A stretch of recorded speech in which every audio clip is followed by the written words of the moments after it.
vélo, soy Stuart Smith, le capitaine Willkommen, Peanut? Ah. Ok, vamos.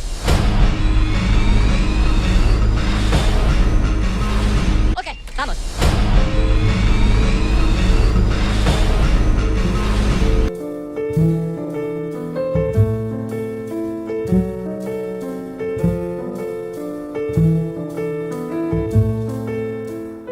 « 1989, planète Terre, 5 milliards d'habitants, 14 millions de réfugiés, 800 000 réfugiés en Europe, 180 000 en France.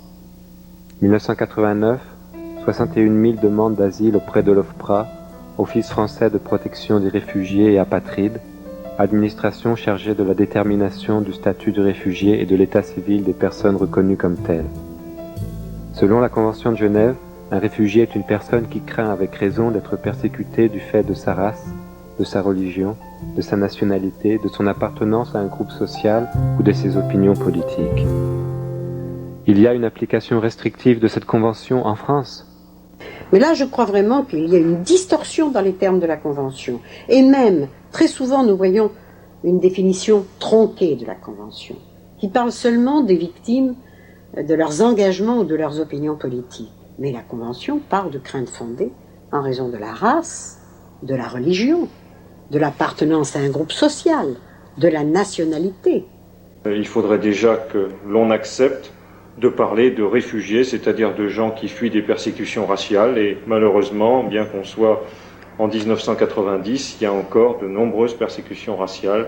L'exemple des Tamouls du Sri Lanka est tout à fait clair là-dessus. Les Kurdes de Turquie, d'Irak ou de Syrie sont également des gens qui sont persécutés à cause de leur appartenance à une ethnie, et je crois qu'il y a que de la mauvaise volonté dans le fait de ne pas vouloir le reconnaître. Il suffit de lire la presse turque, de regarder les lois sri-lankaises, et on s'aperçoit que ces gens-là ne sont pas venus pour bénéficier d'une situation économique. Premier problème, le nombre grandissant de refus d'admission de demandeurs d'asile lorsqu'ils se présentent aux postes frontières de la République. On peut citer le cas d'une famille d'Éthiopiens qui ont quitté leur pays, qui ont transité par plusieurs pays d'Afrique, puis par la Grèce, je crois, l'Italie, qui sont arrivés en France, qui ont été refoulés à plusieurs reprises. En fait, qui avaient passé, je me souviens de ce cas, ils avaient passé un mois dans différents avions, entre différents aéroports, entre différents pays. Ces personnes, en fait, personne n'en voulait, elles étaient renvoyées d'un aéroport à un autre. Bon, grâce à l'information, grâce aux informations des associations, donc finalement ces personnes ont été acceptées après plusieurs autres tentatives de renvoi. Ce qu'il faut savoir, c'est que dans un cas comme celui-là, la France les renvoie sur la Grèce parce qu'ils viennent de Grèce, la Grèce les renvoie sur le Soudan parce qu'ils viennent du Soudan, et ainsi de suite. Mais en bout de chaîne, parfois, le pays par lequel ils sont passés en premier après avoir quitté leur pays d'origine, les renvoie aussi, ils les refusent aussi. Donc ils font comme ça des allers-retours. Je suis réfugié politique en France depuis 1981, mais ça n'a pas été possible pour moi de pénétrer en France, étant donné que dès mon arrivée en Espagne, je me suis présenté à l'ambassade de France pour y demander l'asile. L'ambassade de France m'a répondu qu'on n'accordait pas d'asile politique à partir de l'ambassade. Je me suis quand même entêté, me suis présenté au poste frontière d'Andaï et demandé l'asile expressément auprès des policiers de la police de l'air et des frontières. Ils m'ont mis en salle d'attente pendant une demi-heure en attendant que les formalités s'effacent. Et c'est seulement à la fin de ces formalités que je m'entendais recevoir l'interdiction de pénétrer dans le territoire français. Un cachet avait été apposé dans mon passeport qui notifiait que j'étais refoulé. J'ai tenté le tout pour le tout, et très tard dans la nuit, je me suis introduit clandestinement en France par des tronçons détournés en pleine forêt basque. Et c'est à partir d'Andaï que j'ai pris un train pour Paris. Pour le reste, Amnesty International a appuyé mon dossier, qu'il connaissait suffisamment. Un statut de réfugié m'a été accordé 3 mois après. Je me demande si Amnesty International n'avait pas été informé de ces cas qu'il connaissait depuis et qu'il suivait, c'est que je serais advenu, moi qui avais été refoulé depuis la frontière. Parce qu'il ne faut pas se leurrer, il y a des centaines de cas qui sont sacrifiés comme ça, qui n'ont pas cette chance de disposer d'un élément concrets ou convaincants, pouvoir verser au dossier, et des cas qui, dès la police, en fait, dès la frontière, sont refoulés, sont même empêchés de pouvoir demander cet asile, ne serait-ce théoriquement. Et il faut dire que de ce point de vue, j'ai eu beaucoup de chance par rapport à la plupart des demandeurs d'asile en général, qui débarquent comme ça et ne savent pas ce qui va se passer après. Le bruit court que les 9/10 de ces demandeurs seraient des tricheurs, des personnes cherchant à contourner l'arrêt de l'immigration en France, des réfugiés économiques, mais on oublie de dire que les demandeurs d'asile ne viennent pas des zones de pauvreté absolue, mais bien de pays qui connaissent des troubles politiques, religieux ou ethniques. En 1989, l'OFPRA a rejeté dans les 80% des demandes d'asile. La raison invoquée est, en général, le manque d'éléments convaincants. On motive le refus en disant que la personne n'apporte pas de preuves, de commencement de preuves. Et de commencement de preuves, comment les gens peuvent donner des commencements de preuves? Par exemple, c'est possible qu'à Haïti, quelqu'un qui était bien en prison et que vous allez là-bas, par exemple, je sais que OFPRA écrit pour se renseigner, etc., sur telle ou telle personne qui dit qu'il est en prison. Mais c'est possible que la personne était bien en prison et puis on dit non, qu'on n'avait pas cette personne, et pourtant la personne était là. C'est ça qu'ils n'arrivent pas à comprendre. Non, c'est pas. Je crois pas avoir dit que ils ont beaucoup de mal à prouver. Ce que je veux dire, c'est que pour des Aïrois, mais aussi pour des Haïtiens, il est très difficile pour nous, Amnesty, de dire oui, effectivement, ce monsieur qui vient nous voir aujourd'hui est bien passé dans la prison Makala du 25 janvier 88 au 15 mars 89. C'est ça que je veux dire. C'est toujours très difficile de pouvoir certifier leur récit.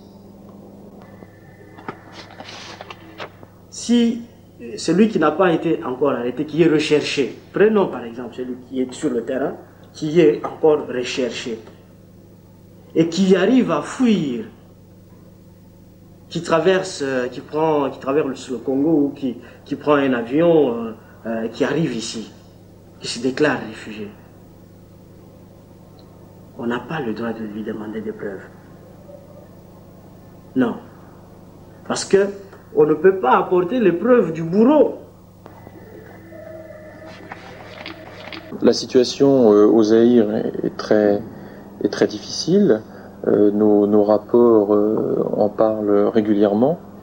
Mais c'est vrai que individuellement, c'est toujours très très difficile de dire oui, c'est vrai, ce monsieur était bien à tel endroit, dans telle prison, à telle époque. Surtout que les Aïrois sont en général assez mal vus à l'OFPRA et à la commission de recours. Ils ont de grandes difficultés à se voir reconnaître le statut de réfugié. C'est vrai que certains d'entre eux ont commis des erreurs, ont essayé de faire diverses demandes à diverses identités. C'est vrai que tout ça, c'est toujours dommageable. Je pense pas que ça soit la majorité, mais c'est vrai que malheureusement, ça leur colle à la peau à tous. On demande aux gens des preuves. C'est un peu aberrant de demander des preuves, parce que quand on fuit son pays, il est difficile de demander d'apporter des preuves dans ses bagages. On ne va pas demander des preuves à celui qui vous a torturé.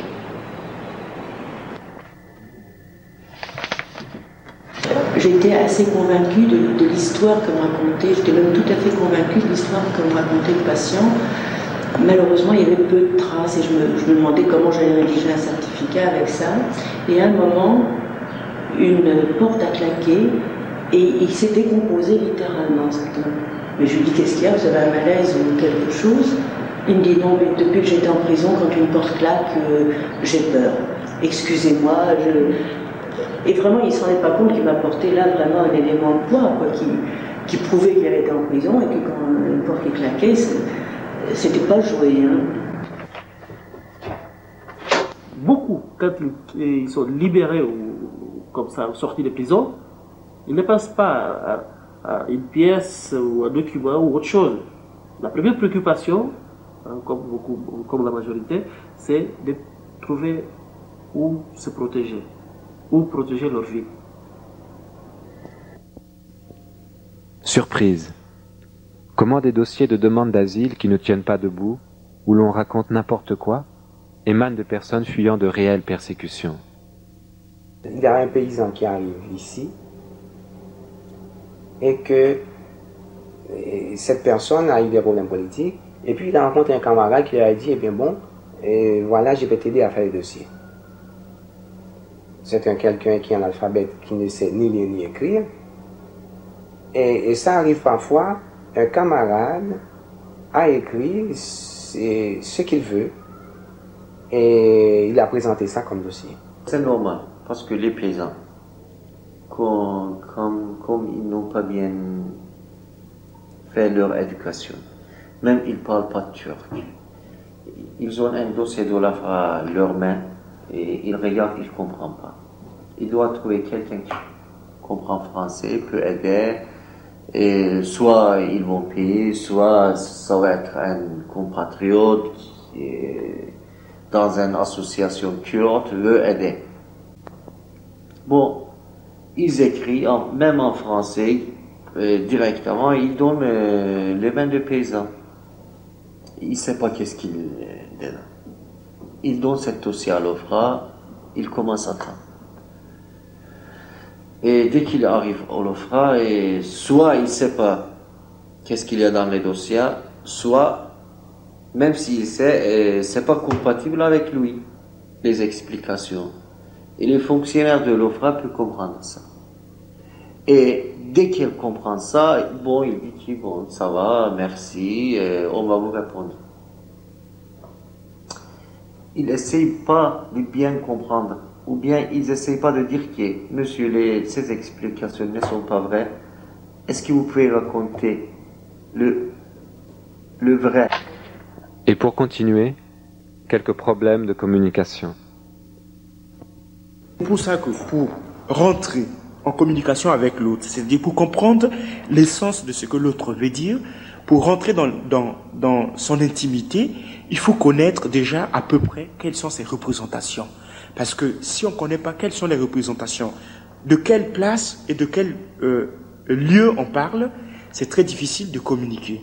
Parce que c'est le référent qu'on utilise, le code qu'on utilise, qui nous permet de comprendre ou pas. Si quelqu'un utilise le code qui est le code utilisé par exemple en France, où tout le monde comprend ce que ça veut dire, et que l'autre utilise un code qui n'est utilisé que dans son lieu d'origine, c'est difficile que les deux codes puissent communiquer. Nous le voyons tout le temps au COMED ici.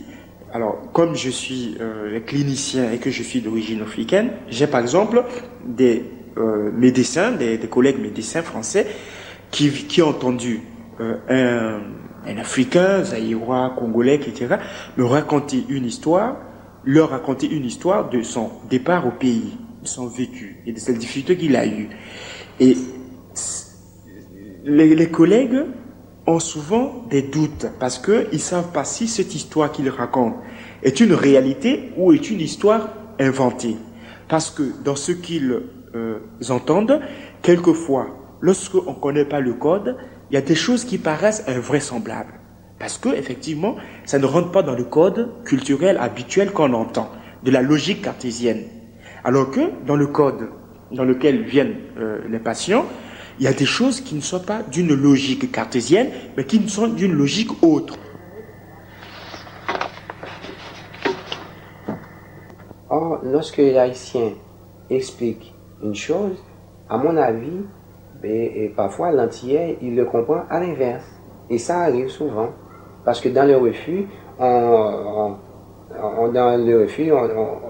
ils ont dit, bon voilà, et cette personne a été refusée d'après telle ou telle chose. Et tandis que le demandeur d'asile m'a dit, non, mais moi je n'avais pas expliqué ça comme ça. Donc il y a une confusion.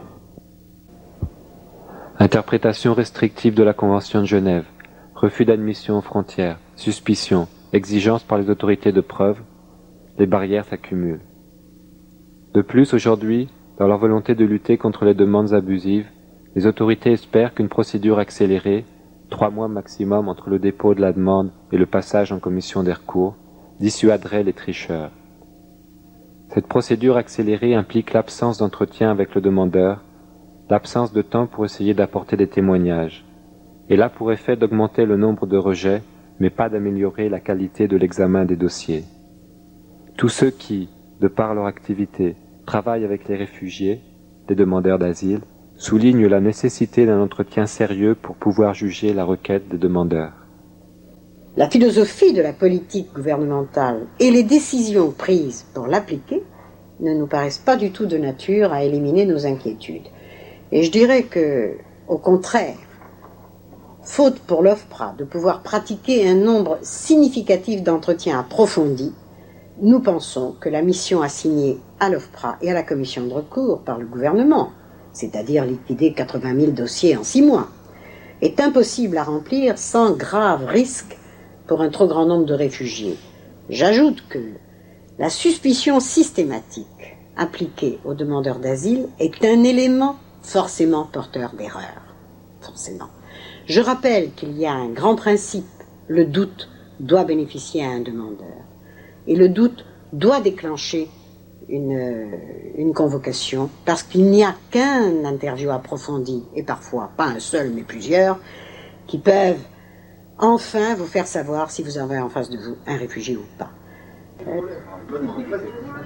Il y a une chose qu'il faut dire, répéter sans cesse, il ne peut pas y avoir de réel examen des demandes d'asile si les gens ne sont pas interviewés, si les gens ne sont pas écoutés, et c'est pas simplement un rendez-vous au bout d'un comptoir devant un terminal informatique pendant 10 minutes qui peut rendre compte d'un entretien.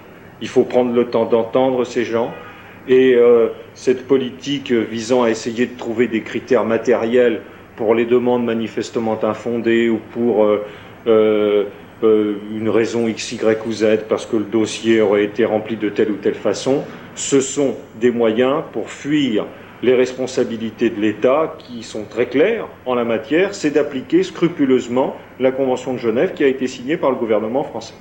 Parce que je crois vraiment que le récit individuel non pas prime le récit écrit, mais on ressort beaucoup de choses en fait du contact direct et de la manière dont l'intéressé raconte ce qu'il a écrit. C'est complètement différent. Des cas aujourd'hui sont rejetés, alors que 10 ans auparavant, des cas similaires étaient acceptés. Et puis, on a rencontré de trop nombreux cas où le rejet est incompréhensible, voire surréaliste. Voilà un cas vraiment injuste que je vais vous montrer. Et Monsieur A, malgré tous les documents, il a été refusé par la commission de recours. On a fait une demande de réexamination 5 mars 89 en expliquant toutes les raisons et en envoyant un justificatif de comète daté de 25 janvier 89 et en expliquant qu'il a un rendez-vous pour établir un certificat médico-légal en avril 89. Et les dates de rendez-vous c'était exactement 7 avril. On a expliqué ça à l'OFPRA, mais quand même, à 28 mars, l'OFPRA a refusé l'évêque courant en disant que vous ne faites état d'aucune circonstance nouvelle vous concernant personnellement relatif à vos craintes de persécution. Et Monsieur A, il a eu son certificat médical un jour après, 29 mars 89, et dans les conclusions, il explique bien que Monsieur A raconte ce qu'il a subi, qui n'est pas du contradictoire avec les troubles psychologiques qu'il a dit ressentir. Et en même temps, il a dit les cicatrices et traces de mauvais traitements sont assez nombreuses et tout bien spécifiques avec ce vice allégué. Voilà. Maintenant, qu'est-ce qu'il va faire, Monsieur A? Il reste tous ceux qui ont été déboutés de leur demande et qui, craignant des persécutions dans leur pays, restent illégalement en France. Il y a bien une circulaire du ministère de l'Intérieur, datée du 5 août 87, qui prévoit de cas de régularisation du séjour à titre exceptionnel et laissé à l'appréciation de l'administration. Pour ceux qui sont insérés en France depuis de nombreuses années et pour ceux provenant de pays connaissant des situations de conflit internes ou externes, ou dans lesquels les droits et les libertés individuelles ne sont pas garantis. Mais jusqu'à présent, son application n'a touché qu'un très petit nombre de personnes. Et puis, surtout, que va-t-il se passer avec ceux qui ne rentrent dans aucune catégorie, avec la majorité des 80 000 déboutés prévus pour 1990? Combien parmi eux, par peur de risquer leur vie en retournant dans leur pays, vont rester en France illégalement? Monsieur Gomez est un cas exemplaire. Je m'appelle Gomez Limajao. Je suis de Guinée-Bissau. J'ai 34 ans. Dans mon pays, j'étais un membre de front de lutte pour l'indépendance nationale de Guinée-Bissau. Mon frère et mon oncle ont été arrêtés et assassinés en 1980. En août 1981, j'étais prisonnier dans une prison militaire. Tous les jours, les 3 militaires nous battaient avec des chicottes. En septembre 1981, j'étais relâché. Ma seule préoccupation était alors de fuir le pays. En novembre 1981, je me suis enfui au Portugal. Mais comme le Portugal n'est pas un pays sûr pour les réfugiés de la Guinée-Bissau, je suis venu en France en août 1982. J'ai fait une demande d'asile en novembre 1982. Elle a été rejetée en septembre 1983 par l'OFRA et en mars 1985 par la commission de recours. En juillet 1986, j'étais convoqué par l'OFRA pour examen de ma demande. La personne qui m'a convoqué a dit que le dossier était bon et j'aurais une réponse dans 15 jours. Comme la réponse n'arrivait pas, l'association des réfugiés de Guinée-Bissau en France a téléphoné plusieurs fois à l'OFRA. À chaque fois, il nous a dit de ne vous inquiétez pas. On va vous répondre. Pour son cas, il n'y a pas de problème. Patientez. Et jusqu'à aujourd'hui, il n'y a toujours pas de réponse. Maintenant qu'il est clair que la majorité des demandeurs d'asile ne sont pas des réfugiés économiques, comme il est si facile de le dire, un mot sur ces réfugiés économiques. Les pays industrialisés, les pays européens ne peuvent aussi facilement se laver les mains en disant ne pouvoir accueillir toute la misère du monde. Les rapports économiques mondiaux, le soutien à des régimes corrompus engendrent la misère, les famines et les conflits locaux, les atteintes aux droits de l'homme. Comme le dit M. Stoltenberg, le nouveau haut-commissaire des Nations Unies pour les réfugiés, certains ont tendance à parler de façon méprisante des réfugiés économiques par opposition aux réfugiés politiques. Mais une personne pauvre n'est pas une personne libre. Et parfois la pauvreté n'est pas moins dangereuse que la persécution politique. Une chose est claire, le problème des réfugiés doit être résolu par une politique d'asile. Le problème de la pauvreté doit l'être par une politique de développement. C'est là un défi pour nous tous. Et OFRA, ils ont jugé les Haïtiens, les demandeurs d'asile, ils ont pris tous, ils ont mis dans le même sac.